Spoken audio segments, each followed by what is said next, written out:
जय श्री राम, जय हनुमान। हनुमान चालीसा पाठ हिंदू धर्म में एक अत्यंत पवित्र और शक्तिशाली अनुष्ठान माना जाता है। इसे पढ़ने के बाद अन्य पूजा पाठ करना चाहिए या नहीं, यह व्यक्ति की भक्ति, श्रद्धा और समय के अनुसार तय होता है। इस विषय पर विस्तार से कुछ चर्चा करते हैं। पहले तो हनुमान चालीसा का महत्व क्या है, इस बात की ओर नजर डालते हैं। हनुमान चालीसा भगवान हनुमान को समर्पित एक प्रसिद्ध भजन है, जिसे गोस्वामी तुलसीदास जी ने लिखा था। यह न केवल भक्ति का प्रतीक है, बल्कि इसे पढ़ने से मानसिक शांति, ऊर्जा और सकारात्मकता प्राप्त होती है। चालीसा के प्रत्येक शब्द में एक विशेष ऊर्जा होती है, जो पाठ करने वाले को आत्मिक और मानसिक बल प्रदान करती है।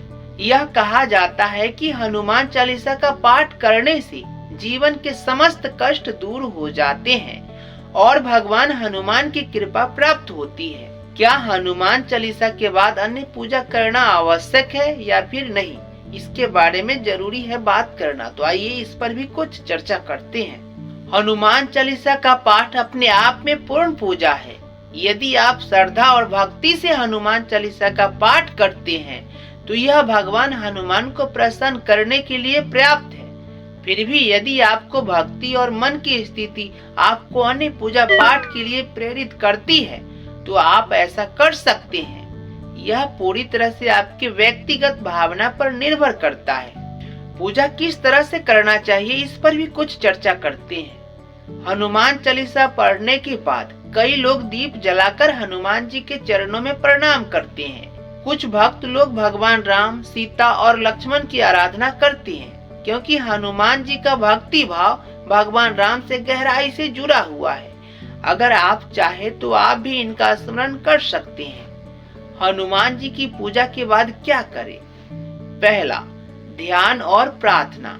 हनुमान चालीसा के बाद आप भगवान हनुमान का ध्यान करें और उनसे अपनी प्रार्थना करें। प्रार्थना में किसी विशेष चीज की मांग करना आवश्यक नहीं है, केवल अपनी भक्ति और श्रद्धा को प्रकट करें।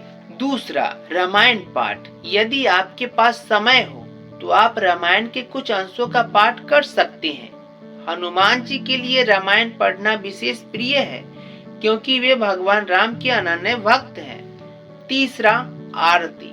हनुमान चालीसा के बाद हनुमान जी की आरती करना भी बहुत शुभ माना जाता है। आरती करते समय घी या तेल का दीपक जलाए और श्रद्धा से भगवान हनुमान का गुणगान करें। चौथा, संकल्प और व्रत। यदि आप किसी विशेष इच्छा की पूर्ति के लिए हनुमान चालीसा का पाठ करते हैं तो संकल्प ले और नियमित रूप से पाठ करें। इससे आपका आत्मविश्वास बढ़ेगा और आप अपने उद्देश्य में सफल होंगे। हनुमान चालीसा के बाद अन्य पूजा पाठ के लाभ।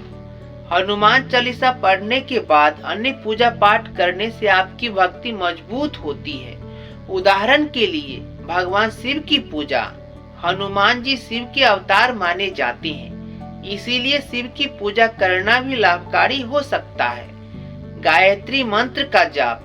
यदि आप मानसिक शांति और ध्यान की गहराई चाहते हैं तो हनुमान चालीसा के बाद गायत्री मंत्र का जाप करें।